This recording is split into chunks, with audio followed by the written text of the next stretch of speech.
Bem-vindo ao Workshop Healing Hearts. Você sabe quais são as estatísticas atuais? As estatísticas atuais, o grupo Bana, um dos maiores grupos que faz muitas estatísticas, muitas pesquisas, e é isso que eles estão dizendo. O maior lugar? Que a igreja precisa estar preparada quando estiver trabalhando com crianças, adolescentes e jovens, será a saúde mental. Será a saúde mental. Portanto, o nosso tópico de hoje é Healing Hearts, curando corações. Agora, um anseio do coração humano é se conectar e pertencer. Esse é o desejo do coração humano. Foi assim que Deus nos criou. Isaías 58:9. Então vocês clamarão e o Senhor responderá. Vocês clamarão por ajuda e Ele dirá: aqui estou. Veja, quando trabalhamos com nossas crianças, nossos adolescentes, nossos jovens, precisamos entender isso. Que hoje não se trata apenas de ministrar a eles, também precisamos estar disponíveis para aconselhá-los.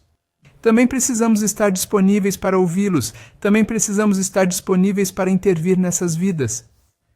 Agora, o anseio do coração humano. Portanto, nossas crianças e nossos adolescentes anseiam por se conectar. Portanto, desejamos nos conectar com nosso Criador, a imagem do qual fomos criados. É assim que nossos filhos anseiam por se conectar. Portanto, hoje em dia, com todos os vícios dos celulares e, todas as coisas diferentes na TV, na internet, acho que estamos tão conectados. Acho que estamos tão conectados, mas tão desconectados. Certo?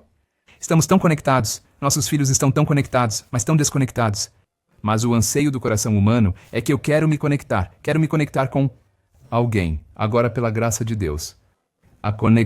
Essa conexão é possível.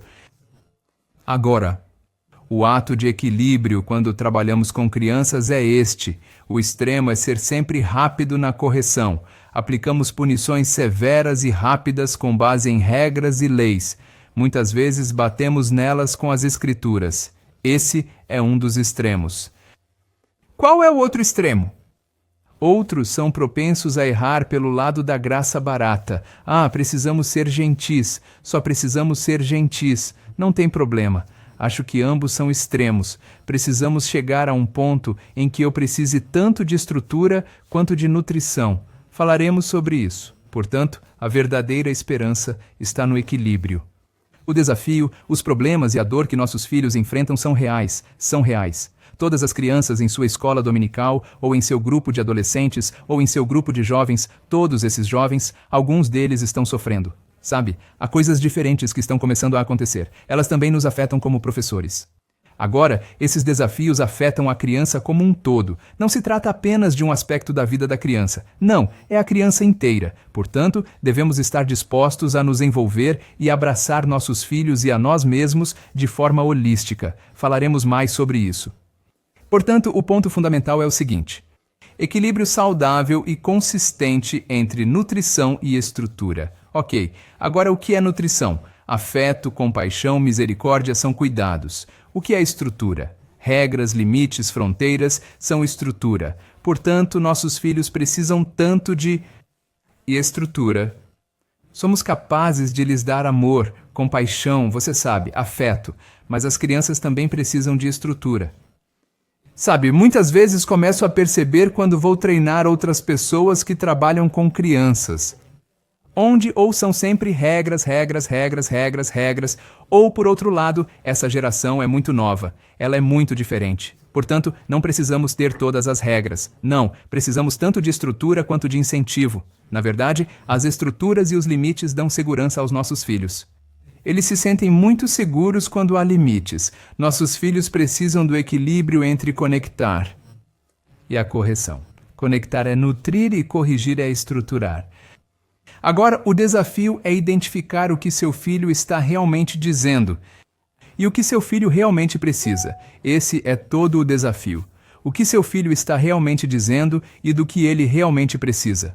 Portanto, temos de chegar a esse ponto para entender que, se a criança está dizendo algo, há alguma necessidade por trás disso. Portanto, no workshop Curando Corações, falaremos sobre uma coisa principal na primeira sessão. Precisamos lidar com as questões do coração. Agora deixe-me inverter um pouco a moeda. Se dermos estrutura à criança, ou seja, regras e limites de correção e tudo isso, quando ela precisa de carinho, afeto e misericórdia, o que acontece? O que acontece? Nós prejudicamos. Prejudicamos sua capacidade de confiar. Vou repetir isso. Se dermos à criança uma estrutura, quando ela realmente precisa de carinho, afeto, misericórdia e compaixão, prejudicamos a capacidade de confiar.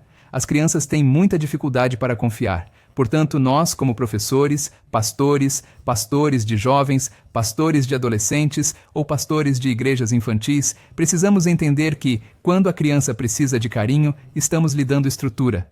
Portanto, precisamos entender o que a criança precisa. Agora vamos para o outro lado. E se uma criança precisa, se damos carinho à criança quando ela realmente precisa, ou ela realmente precisa de uma estrutura, o que acontece? Limitamos a capacidade de crescimento dela ou dela. Elas não crescem.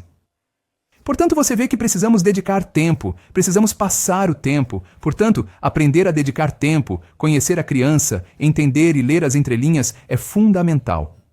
Eu, como pessoa, e você, como pessoa que trabalha com crianças e adolescentes, precisamos entender que nossos filhos precisam tanto de estrutura quanto de cuidados. Mas, para que possamos entender quando eles precisam de cuidados, quando precisam de estrutura.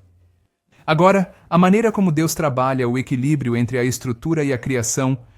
O que é a educação para ele? Sua graça e ternas misericórdias. O que é a estrutura? Sua mão orientadora, dirigindo e corrigindo. Assim, ele nos conduz gentilmente, mas com firmeza, a um relacionamento correto com ele. É assim que Deus trabalha. A Bíblia Message coloca isso de forma muito bonita. Romanos 2:4. Deus é bondoso, mas não é mole. Com bondade, ele nos pega firmemente pela mão e nos conduz a uma mudança radical de vida. Você viu isso? É simplesmente incrível como Deus trabalha em Deus, é bondoso, mas não é brando na bondade. Ele nos pega firmemente pela mão e nos conduz a uma mudança radical. Agora, onde seus filhos começaram? Ok, então, nos primeiros cuidados, o que estava acontecendo com nossos filhos, com seus filhos que estarão em suas classes, em suas próprias escolas dominicais?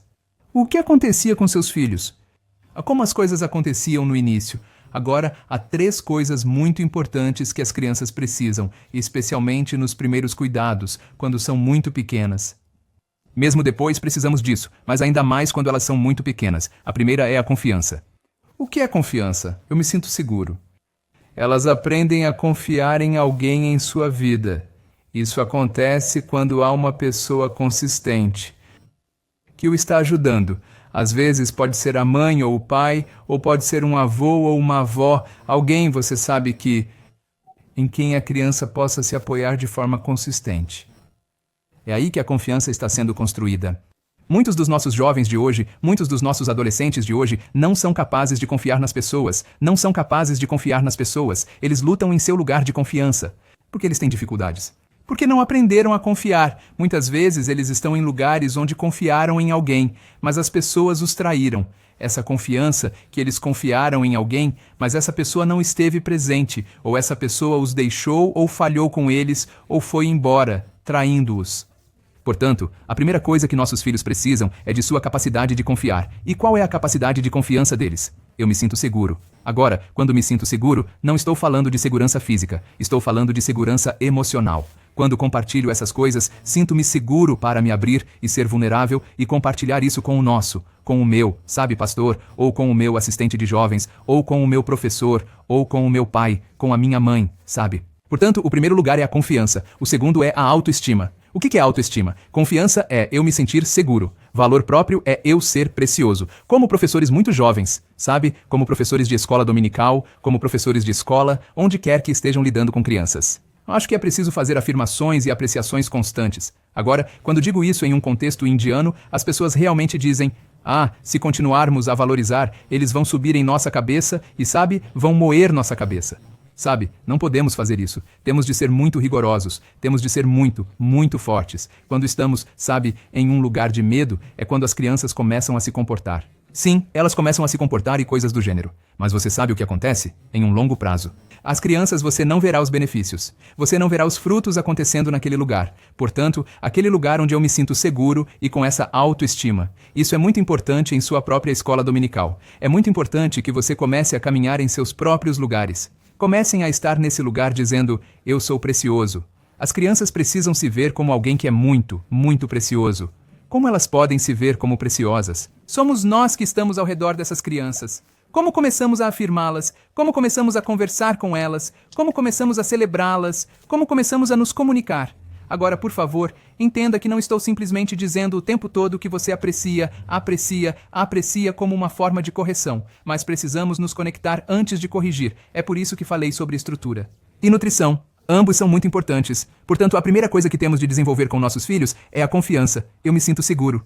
Autoestima. Eu sou precioso. O terceiro é a autoeficácia. O que é a autoeficácia? Eu sou ouvido. Portanto, quando uma criança tem um problema, ela sabe que pode vir e compartilhar com alguém, porque alguém vai me ouvir. Não vão me desligar. Não vão me mandar embora e falar imediatamente. Eles não dirão imediatamente quieto. Não, você não precisa fazer isso. Não precisa falar o tempo todo. Você está sempre reclamando o tempo todo. Está dizendo isso e aquilo sobre seus amigos. Não. A criança tem de chegar a esse lugar dizendo, eu sou ouvido, estou sendo ouvida. Agora, o que é autoeficácia? A autoeficácia é algo que ocorre quando as crianças sentem que são ouvidas. Ouça-me com atenção. Quando as crianças sentem que alguém as ouve, elas podem continuar compartilhando seus problemas. Elas serão capazes de compartilhar seus problemas para obter ajuda. Isso se chama autoeficácia. Elas podem encontrar seus problemas, podem encontrar soluções para seus problemas. Elas serão capazes de compartilhar e encontrar ajuda. E esse é um lugar muito importante. É assim que as crianças nos primeiros anos.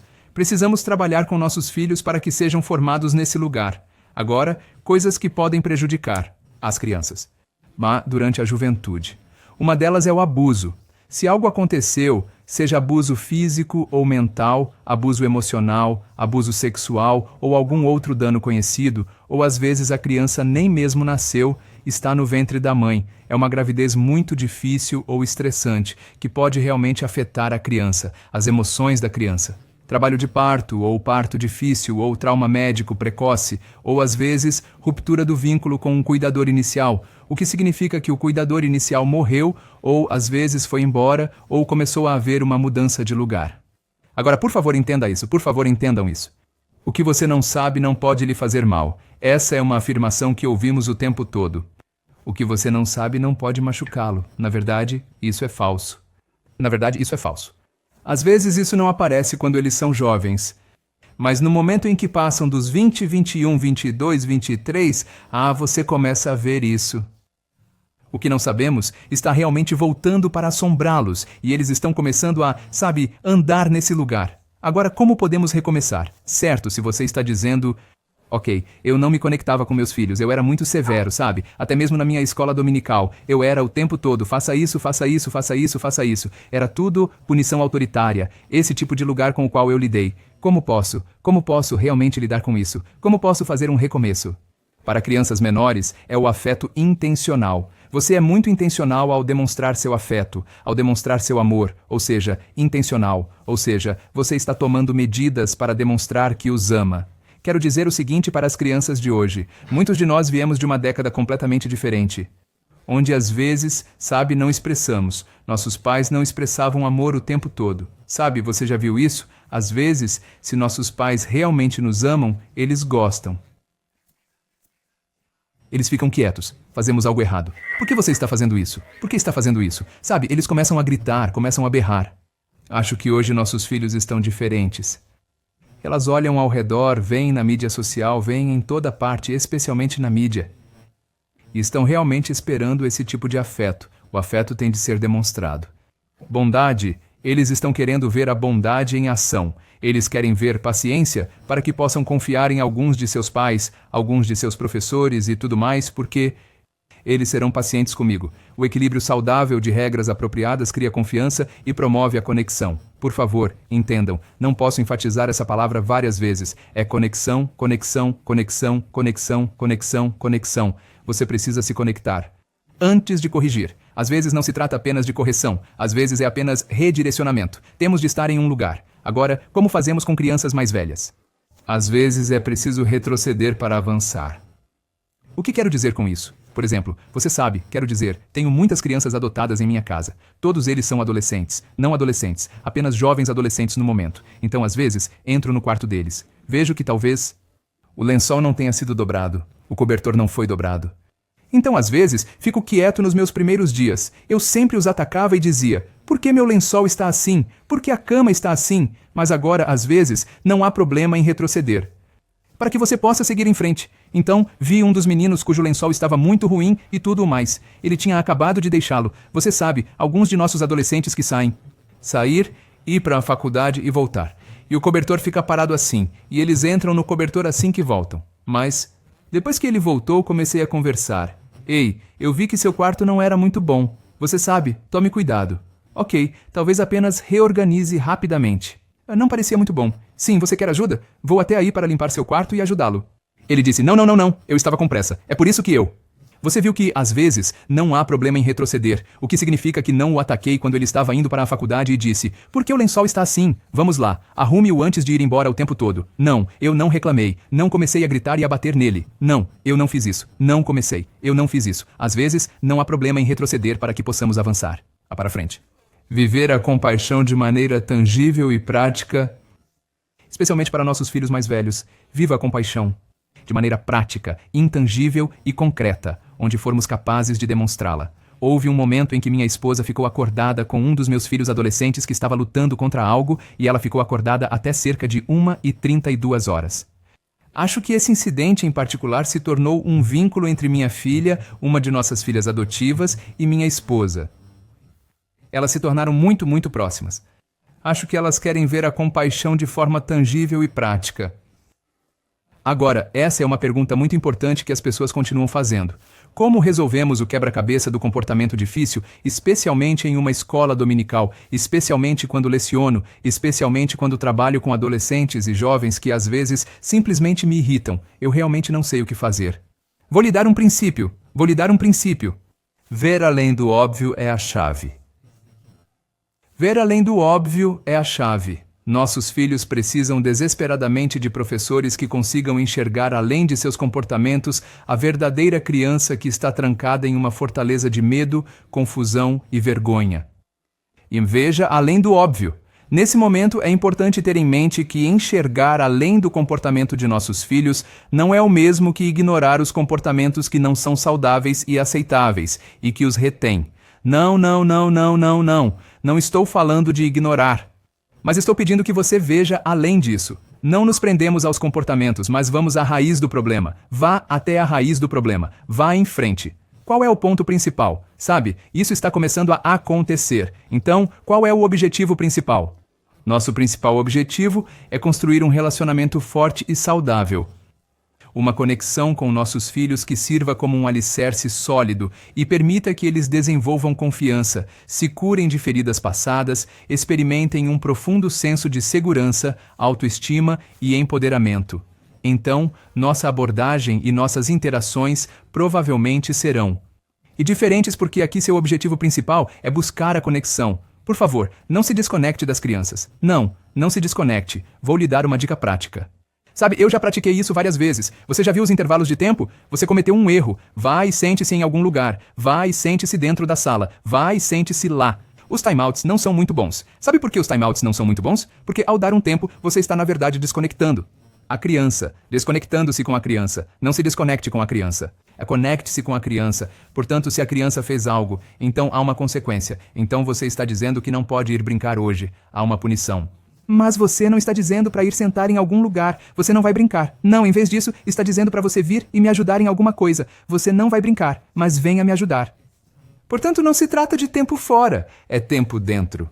Você entendeu isso? É tempo dentro. Você está passando tempo agora com a criança. E ao passar tempo com a criança, você começa a conversar com ela e a dizer, sabe, o que aconteceu? Por que você se comportou? O que fez você se comportar assim? Você sabe. E por que você fez isso? Ou, você sabe, em um lugar de como você começou a resolver isso, você sabe. Assim a criança pode começar a explicar, sabe, em um ponto de vista de como as coisas são. Vou lhe dar outro ponto muito importante aqui. Não está nas anotações, mas vou lhe dar a chave aqui. Não faça perguntas. Por que você se comportou assim? Muitas vezes temos a tendência de fazer essa pergunta. Por quê?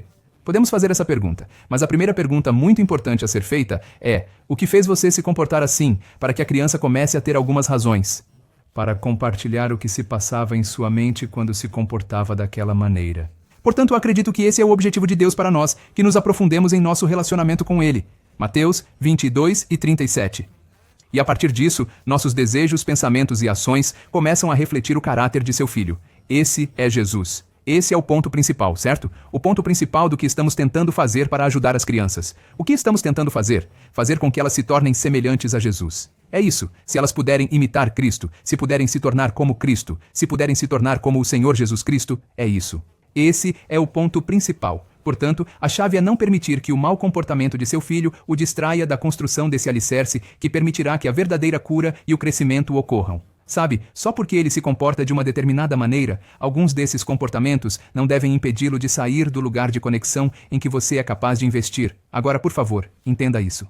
Trabalhar com crianças e ver a vida delas sendo transformada à imagem de Cristo não é um destino, é uma jornada.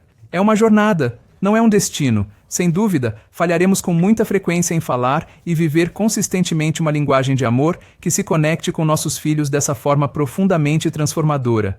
Nós, você sabe, ficaremos aquém. Somos pessoas fracas. É uma jornada. Não foi feita para ser percorrida sozinha. Em última análise, sua palavra e seu espírito nos guiam como companheiros. E nessa jornada, para essa jornada, eles são o guia, sabe? Seus companheiros, sabe? O Espírito Santo como companheiro e o Espírito Santo como guia. O Senhor começará a nos ajudar. O Senhor nos ajudará. O Espírito Santo nos ajudará. Nos dará sabedoria. Nos dará um coração de discernimento que nos colocará em um lugar onde nos dará alguma sabedoria sobre como começar a nos conectar com aquela criança ou com aquele adolescente. Como começar a caminhar com eles. Agora, como vamos seguir em frente? Desarmar a reação de medo será muito importante. O perfeito amor lança fora o medo. João 1:4-18. Pois o medo tem a ver com castigo e quem teme não foi aperfeiçoado no amor. Portanto, o perfeito amor lança fora o medo. Agora vamos nos aprofundar nisso. O medo tem um efeito paralisante nas crianças se não for tratado. Ele pode ter efeitos duradouros sobre a criança. Quais são alguns dos efeitos negativos? Você sabe, ele afeta a capacidade de pensar, a capacidade cognitiva, o processamento sensorial, a química cerebral, o desenvolvimento cerebral, a capacidade de se concentrar e, o mais importante de tudo, a capacidade de confiar. Veja, muitas vezes começamos a lidar com crianças com medo. Muito forte. Então, a criança começa a correr e a fazer coisas e pensamos, tudo bem, está indo muito bem, não é tão bom assim. O medo pode ser o melhor amigo de nossos filhos? Essa é uma boa pergunta. Sim. Pensando em termos de crianças, o medo é o melhor amigo delas. Vocês sabem, por favor, entendam isso. Por favor, entendam isso. Vou fazer um pouco aqui. Lido com traumas emocionais e tudo isso. A atividade cerebral é maior nas regiões frontais do cérebro, a parte do cérebro que processa pensamentos como posso comunicar minhas necessidades, posso comunicar meus desejos, posso dizer que estou magoado ou com medo. Portanto, quando o medo aparece, uma criança que experimentou o medo no início de sua vida, mais uso do cérebro primitivo, como por exemplo, como faço para conseguir comida? Como me sinto seguro? Como consigo o que quero? Como faço para conseguir o que quero? Na verdade, eles estão presos. Não é assim que funciona. Elas estão presas no modo de sobrevivência. Quando há medo por perto, elas estão basicamente dizendo, quero sobreviver a essa situação, quero sobreviver a esse ambiente. De alguma forma, tenho de sobreviver. Então, por favor, entendam isso. Elas começam a andar com esse cérebro do medo. Portanto, o cérebro do medo, quando elas estão em seu cérebro do medo, em seu comportamento de medo, parece um mau comportamento. Na verdade, não é mau comportamento. Na verdade, é um comportamento de medo. Elas têm medo do que pode acontecer e começam a entrar em colapso. Começam a fazer todos os tipos de coisas não ortodoxas e você começa a dizer, por que a criança está se comportando assim? Por que esse menino está se comportando assim? Por que esse adolescente está se comportando assim? Agora, como podemos desarmar as respostas de medo? Como podemos desarmar as respostas de medo? É muito importante. A primeira coisa é reconhecer que o problema é de fato o próprio medo. Ele pode se parecer com rebeldia, comportamento inadequado, atitude ruim, manipulação ou imaturidade. Precisamos reconhecer se é isso que está acontecendo ou se há algo mais além disso, sabe? Então talvez o comportamento, algumas dessas expressões do comportamento estejam se manifestando dessa forma, esse tipo de atitude, esse tipo de lugar de manipulação e de certa forma parece imaturidade, uma maneira muito imatura de fazer as coisas. Na verdade pode ser o próprio medo, portanto reconheça isso. O segundo é C, faça um bom contato visual. Procure por esses sinais, corpo rígido, mãos curvadas e pupilas dilatadas, mandíbula apertada. Você sabe, veja isso. Portanto, quando você vir que uma criança começa a ficar nessa situação, ela começa a suar e a se comportar de determinada maneira. Talvez você possa sair por aí e dizer apenas: "Olá, querida. Você está indo bem?" Veja, eu quero colocar isso. Este é um cérebro calmo. Isso é um cérebro. Cérebro. O cérebro calmo é o melhor lugar onde as crianças podem entender todo o seu raciocínio para que possam ter acesso à parte lógica do cérebro. Esse é o cérebro calmo, seu cérebro, certo? Seu cérebro calmo. Agora, este é o cérebro alerta. E este é o cérebro do medo. Nesse lugar de medo, você sabe como você começa a trabalhar. Leia nas entrelinhas. Há algum problema embaixo? Há algo que aconteceu ou está acontecendo? Ou é algo que está prestes a acontecer? É por isso que a criança está se comportando de uma determinada maneira ou reagindo de uma determinada maneira, respondendo de uma determinada maneira. Há algo que aconteceu? Portanto, reconheça, veja e leia nas entrelinhas. Reconhecer, ver e ler nas entrelinhas. Portanto, ao encerrarmos este primeiro workshop, qual foi a principal coisa de que falei? A principal coisa sobre a qual falei. A principal coisa sobre a qual falei é que fomos feitos para a conexão. Nossos filhos foram feitos para se conectar. Eles querem se conectar. Portanto, é muito importante que reservemos um tempo para nos conectarmos com nossos filhos. Conectar-se com nossos filhos é muito, muito importante. Que nos conectemos com nossos filhos. E depois falamos sobre o fato de que quando discipulamos nossos filhos, quando trabalhamos com nossos filhos, quando orientamos nossos filhos, não é um destino, é uma jornada. É uma jornada. Portanto, nessa jornada, veja além do comportamento. Ou seja, não ignore o comportamento, mas veja além do comportamento. Veja qual é a raiz do problema. Por que a criança está se comportando assim? Às vezes, em sua escola dominical, pode haver uma criança que está sempre fazendo travessuras, colocando as mãos para cima e fazendo coisas. Como se chama isso? Chama-se comportamento de busca de atenção.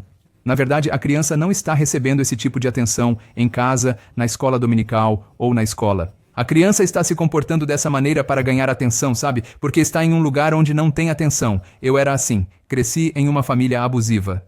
Eu era espancado quase todos os dias, sabe? Meu pai era alcoólatra, sabe? Muitas coisas diferentes aconteceram em minha vida. Cresci a maior parte do tempo nas ruas, sabe? Sem alimentação adequada, sofrendo abusos em vários lugares. Então, o que eu fiz na escola foi participar de todas as competições. E ganhava as competições, fossem elas esportivas ou de atuação, eloquência, redação, arte ou teatro, o que quer que fosse. Seja em esportes, vôlei ou cricket, qualquer um desses lugares, eu estava apenas me envolvendo. Me gostei da afirmação que estava recebendo. Eu era uma criança que buscava atenção. Eu estava tentando chamar a atenção. Veja, muitas de nossas crianças estão nesse lugar de atenção. Portanto, precisamos enxergar além disso. E depois falamos sobre a resposta ao medo, certo? Desarmar o medo, levar a criança do cérebro do medo para o cérebro da calma, será muito importante. Vou lhe dar uma ajuda muito interessante. Qual é uma das melhores maneiras de levar a criança do cérebro do medo, aquele cérebro de sobrevivência em que ela fica tensa, para o cérebro calmo? Use o humor. Use o humor. Você pode até corrigir seus filhos usando humor. Ter um bom senso de humor, você que trabalha com crianças, com adolescentes, ou até mesmo como pais, se você tem adolescentes como filhos, ou crianças que são um pouco desafiadoras, ou crianças de personalidade forte, o humor é um grande recurso que pode ajudar. Assim, usando o humor, você pode realmente acalmar o cérebro. Assim, você conseguirá transmitir a mensagem. Por favor, entenda isso. No cérebro do medo, ou no cérebro alerta, eles não têm acesso à parte lógica do cérebro. Às vezes você fica tipo, e se comportam assim. Você prestou atenção? E o professor repreendeu a criança. A criança voltava e fazia a mesma coisa. Você já viu o professor dizer isso algumas vezes? Eu já lhe disse várias vezes. Por quê? Você não entendeu? Por que você se comportou assim novamente? Eu lhe dei uma aula de cerca de 30 minutos. Você já viu isso? Parece familiar. Porque a criança estava no cérebro do medo e não entendeu o que você disse. Ela ouviu o que você disse. Ela estava olhando para você, balançando a cabeça, mas a parte lógica do cérebro, a parte de raciocínio do cérebro não entendeu. Portanto, essas são as 3 principais coisas sobre as quais conversamos na primeira sessão, e quero encerrar com essas 2 perguntas. Perguntas muito boas para refletir. O que tende a distraí-lo como professor, cuidador ou pai do cumprimento da meta principal? Vou repetir. O que tende a distraí-lo, como professor ou cuidador, do cumprimento da meta principal? O que é isso? Talvez seja o comportamento deles que o esteja distraindo. Ou é a atitude deles que o está distraindo, ou a maneira como a criança está se comportando o está distraindo. O que o está distraindo? É bom que você entenda. O que o está distraindo? O que está lhe dando nos nervos é um tipo de distração, certo? Às vezes.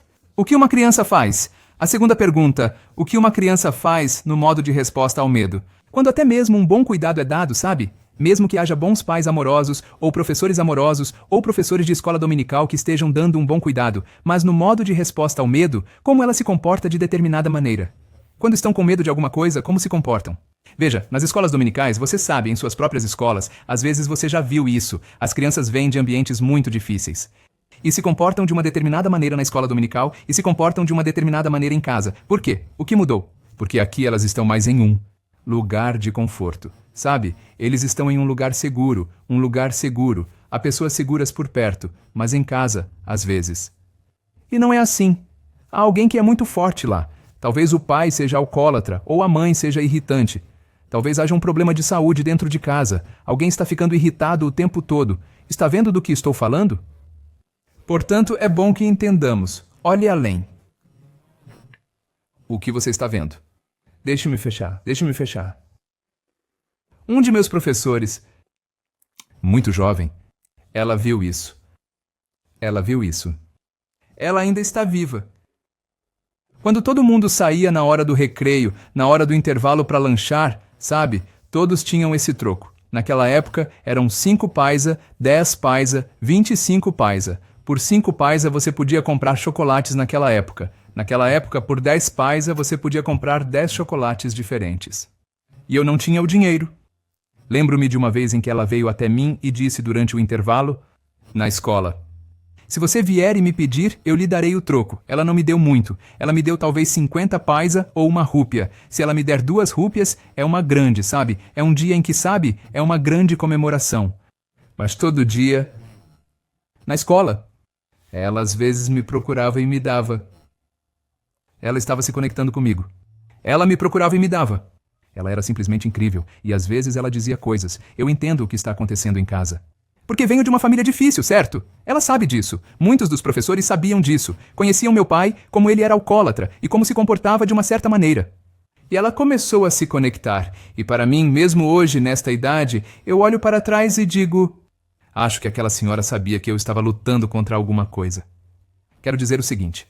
Você e eu somos colocados em um lugar como professores de escola dominical, como pastores de jovens ou pastores de igrejas de adolescentes ou pastores de igrejas de crianças, seja qual for a sua posição, até mesmo como pais, somos colocados nesse lugar por uma razão em um momento como este. Vamos aprender a nos conectar. Antes de corrigirmos, lembrem-se, com as crianças, nossos filhos precisam tanto de estrutura quanto de carinho. Você sabe, eles precisam de ambos. É a maneira como equilibramos e sabemos quando dar estrutura e quando dar carinho. Deus os abençoe.